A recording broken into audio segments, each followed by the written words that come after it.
Welcome to another deep dive. Today, we're going to be talking about a pretty fascinating figure, Aisha bint Abu Bakr. Uh-huh. She wasn't just influential in the early days of Islam, but also had this really close relationship with the Prophet Muhammad.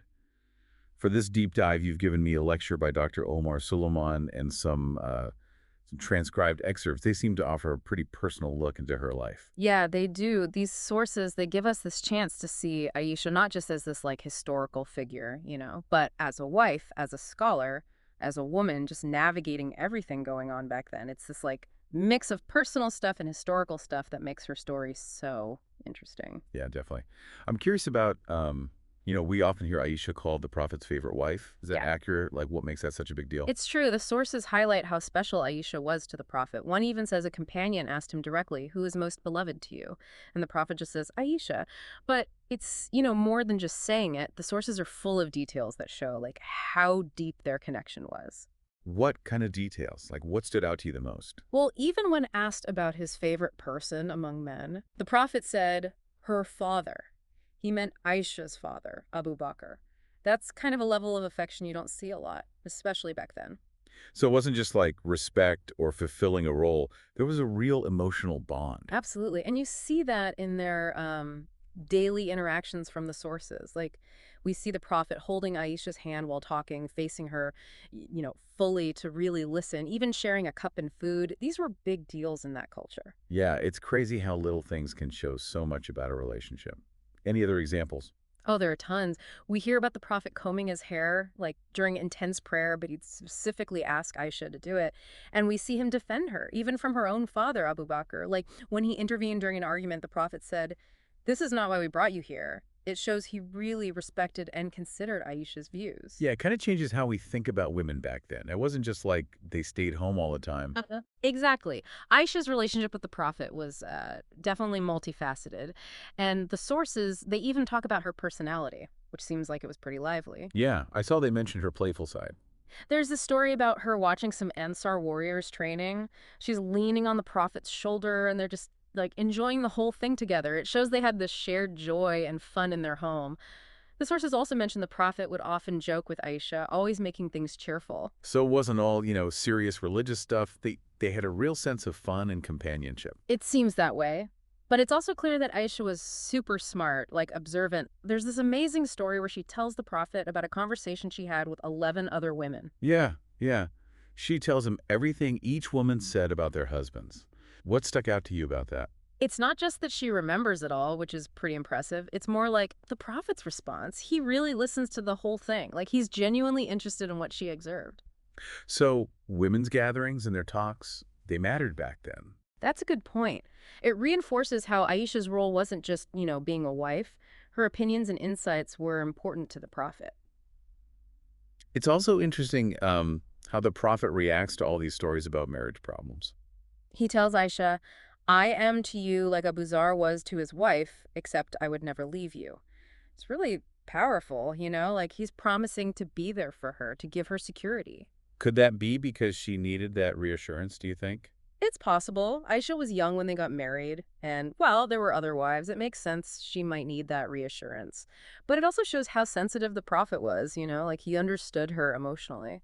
That reminds me of something else that shows how perceptive Aisha was. You mean how she knew if the Prophet was happy or upset just from the way he swore oaths? Yes, it Yeah. shows they were really in tune with each other, like beyond just talking. Definitely. They had this deep connection, a way of communicating that went deeper. And any relationship, especially one as complex as theirs, they had some rough patches.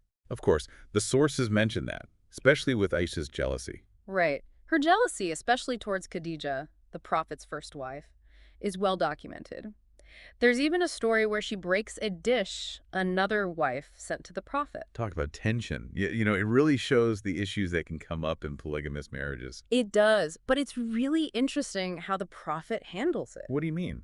Must have been so awkward. He stays calm and says it's just Aisha's motherly jealousy. It shows his emotional intelligence, he could navigate delicate situations really well. So maybe jealousy wasn't seen as totally bad back then. That's a good point. Maybe it was just seen as a natural part of love and attachment, even if it didn't always come out in the best way. But what about her jealousy towards Khadijah? She wasn't around to defend herself. He was really firm there. defended Khadijah's memory, and set clear boundaries. Even in a loving relationship, there have to be limits and respect. So we've seen love, playfulness, and even some challenges in their relationship. But it seems like some of Aisha's most powerful experiences came from witnessing the Prophet's devotion. Oh, absolutely. The sources give us glimpses into how Aisha saw the prophet's spirituality, his worship. It's like a window into his private life. Yeah, like that story where Aisha noticed his swollen feet after he prayed for a long time. It shows how dedicated he was, doesn't it? It wasn't just going through the motions, he was really pushing himself. And what's cool is that they talk about, the meaning of prayer. When Aisha asks why he pushes so hard, he says, "Shouldn't I be a grateful servant?" It changes how you think about prayer. Totally. It's not about obligation. It's about gratitude, about love for God. It reminds us that prayer can be, about connecting with something bigger than us. And it's about quality, not quantity. Like Aisha describes his routine. She says he never did more than 11 rakahs, no matter what. And she even says, don't ask me about how beautiful or how long those rakas were. Like, it was intense, beyond just doing the actions. It's a reminder that worship comes from the heart. Right. And speaking of nighttime prayers, Aisha shared another detail. You mean when he said, "My eyes sleep, but my heart never sleeps"? Exactly. It's beautiful, isn't it? Like, Yeah. this constant devotion, always connected to God. Makes you think about how we pray, you know? Are we just going through the motions or are we really connecting? It's a good question. And speaking of Aisha's perspective, those moments where she doubts, where she shows so much respect for the prophet. You're thinking of the story where she follows him to the graveyard, right? Yeah. It's such a human story. Even with her flaws, her love for him shines through. Yeah, let's dive into that story and what we can learn from it in part 2. So, that story about Aisha following the prophet to the graveyard, wow. It's got all these emotions, doesn't it? Suspicion, almost like betrayal. Then she understands and she's full of regret. Yeah, it's so human. Even being close to the prophet didn't mean you didn't have doubts. But what's interesting is even when she's uncertain, she still has so much respect for him. Oh, you mean how he says, you thought that I would be unfair to you? Like, he's reminding her to trust him, trust their relationship. And she's instantly sorry. She regrets doubting him. Shows how much she respected him. This story also shows us something interesting about Islam, like how things developed. This is when the angel Gabriel tells the prophet about praying for the dead. So Aisha's experience ties into this whole Islamic tradition starting. Exactly. It's not just her life, it's how Islamic practices evolved. We're seeing history happen right from the source. Speaking of history, Aisha's stories tell us so much about the prophet's spiritual side, not just the public stuff. Like, remember when she sees his swollen feet from praying so long? Yeah, it's a real image of how dedicated he was, not just going through the motions, but really pushing himself. And what's amazing is they end up talking about what prayer really means.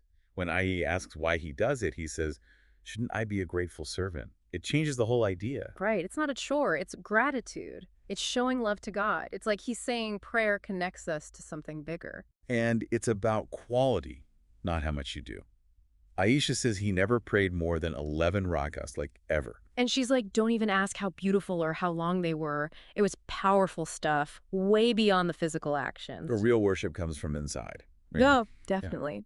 And this deep connection to faith, Aisha captures it perfectly in another story.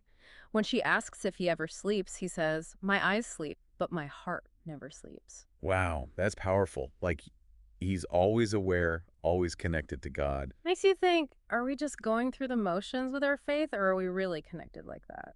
It's a good question to ask ourselves. Yeah. And, we see Aisha's personality too, her doubts and her respect for the prophet in those stories about him making dua, once against her, once for her. Those stories are intense. In the first one, he's back from battle, and he asks Aisha to watch a prisoner. But she goes to visit some friends, and the prisoner escapes. Oops, messed up a bit there. Yeah, and the prophet is upset, understandably. He says, may Allah cut your hand, and goes running off to find the guy. Oh no, that sounds bad. You gotta remember the context, though. Back then, Arabs said that a lot. He wasn't literally cursing her. But Aisha, she takes it to heart. She respects him so much. I can just picture her checking her hands like, is one gonna fall off? It's funny, but it shows how powerful his words were to her. It does. And when he gets back, he sees how upset she is. He calms down and praises Allah, then makes this beautiful prayer. He asks that any words said in anger, anything that could be seen as a curse against a believer, be turned into mercy and purification for them. That's so kind. Even when he's frustrated, it shows his real character. Yeah, it's a reminder that words have power, even if we say them without thinking. So what about the other dua, the one for Aisha? That one is full of love. Aisha sees how happy the Prophet is after prayer and asks him to make a dua for her. That's sweet. She knows it's a good time to ask. Shows how close they were. Exactly. He raises his hands and says, oh Allah, forgive what precedes of her sins and what is yet to come, and that which is private and that which is public. Oh Allah, forgive her for all of her sins. He's asking for forgiveness for everything. He is. Aisha's so happy that she literally spins around and lands in his lap. But get this, he asks her, are you pleased with this dua? Are you happy? Then he says, this is the dua he makes for everyone, his whole community, every time he prays. Wow, so it's not just about them anymore. It's about his love for everyone who follows him. It connects her personal moment to this bigger message of Islam. It reminds me of that story where Aisha was asked about the most amazing thing she saw the Prophet do. It made her cry. Yeah, she could have said anything, right? But her reaction is powerful. She didn't jump into some big miracle story. She sat there, quiet, crying for ages. And even when she's calmed down, it's not some earth-shattering event she talks about. So what was it? What was so amazing? It was a normal night, and the Prophet asks Aisha if he can spend the whole night praying. I bet she felt torn, wanting to be with him, but also knowing he needed that time. Her answer is amazing. She says, "O Messenger of Allah, I swear by Allah, I love being close to you, but I love even more what makes you happy." Wow, she puts his happiness first. That's true love. And so he prays all night. Aisha says he was completely lost in prayer, tears streaming down, his beard soaked even the ground beneath him. What was so special about that night? Later, she asks him, worried about him, and his answer is sad, but it also tells us so much. He says, "Verily, Allah revealed to me last night an ayah." Which one? What did God say that made him feel so strongly? He recites this verse about thinking about creation.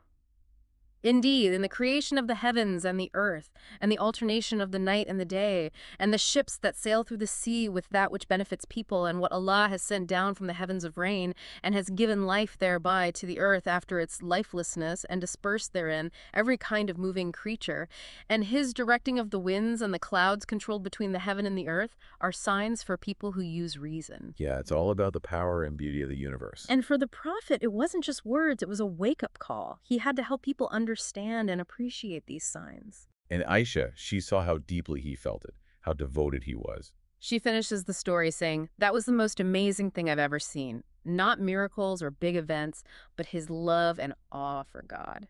Makes you think what was most important to her about him. His humor, his love, or this deep spiritual bond. Good question. Maybe we'll find out as we look at Aisha's life beyond her marriage. The sources also talk about her intelligence and her role as a scholar and narrator of hadith. Yeah, she was more than just the prophet's wife. Let's focus on that in part 3. It's really interesting how, we've seen this side of Aisha as a wife and someone who witnessed the prophet's personal life, but now we're going to talk about, like, her own achievements. It seems like she was way more than just, a background character. Oh, absolutely. I mean, her marriage to the Prophet is obviously important, but Aisha was a force of nature. She was known for being super smart, having this incredible memory, and a deep, deep understanding of Islam. So, like, how did that all come out? What did she actually do for the early Muslims? Well, one of the biggest things was being a narrator of hadith. The sayings and actions of the Prophet Muhammad, which are super important to Islamic tradition. Aisha narrated over 2,000 of them. She's considered one of the most reliable sources. Wow, that's a ton. So she was really involved in learning and preserving all those teachings. Exactly. And her hadith, they cover everything from rituals to social stuff. It gives us a look into how Islamic law and society were developing back then. So she wasn't just remembering the prophet's words, she was helping people understand and use them. Right. Her interpretations and explanations, they helped clear up confusing things and gave guidance to the Muslim community. People really trusted her knowledge and would often come to her for advice. That kind of goes against the idea that women weren't involved in religious scholarship. Totally. Ayush shows that women were not just, part of religious life, but were respected as scholars and teachers. And it wasn't just religion. The sources talk about her knowing about poetry, medicine, even genealogy. Oh, yeah, she was well educated and could talk about all sorts of things. Her home was like a learning center. Scholars and students would come just to learn from her. Sounds like she was a total intellectual rock star. Loved learning and sharing what she knew. That's a great way to put it. And her influence, it went way beyond her lifetime. Scholars still study her hadith today. They help us understand Islamic principles and how things are done. It's amazing how much she still matters, even now. We talked about her smarts, but the sources also mention her bravery, her strength. You're thinking about her being involved in all the political stuff, all the changes happening in the early Muslim community, right? Yeah, like the Battle of the Camel, that civil war that happened after the Caliph Uthman was killed. Yeah, that was a huge turning point. And people still argue about why Aisha got involved. Some say it was revenge, others say she wanted to stop more fighting and division. It's wild how even today, we're still trying to figure out what she was thinking. It shows just how complex she was. Whatever her reasons, being there on the battlefield, it challenged what people thought women should do. And even with all that chaos going on, she never stopped learning and teaching. That's right. It says that even while traveling with the army, she was still teaching everyone around her. It's like she was a warrior and a scholar all at once, a leader and a teacher. Exactly. It reminds us that people are complicated. Aisha was a mix of all these things, devoted, brilliant, brave, and kind. It's crazy how Aisha's story changes how we think about women in early Islam. She wasn't just at home. She was shaping how people thought about religion, how they lived, even politics. And it's even more incredible that she's still important today. Scholars study her all over the world, and she inspires so many people. Makes you wonder what resonates the most, her curiosity, her strength, or her devotion to her faith. They're all worth thinking about. Maybe it's all of them together. This amazing, complex life that still fascinates us today. So for everyone listening, think about this. What can we learn from Aisha? How can her story push us to learn more, to stand up for what's right, and to make a difference in the world? We've barely scratched the surface of Aisha's life in this deep dive, but hopefully this gives you a starting point for your own journey of exploring and thinking. There are so many incredible people in history, people who broke the mold and changed things. Their stories can teach us so much, inspire us to be braver, to live with more purpose. And that's what these deep dives are all about, isn't it? That's exactly it.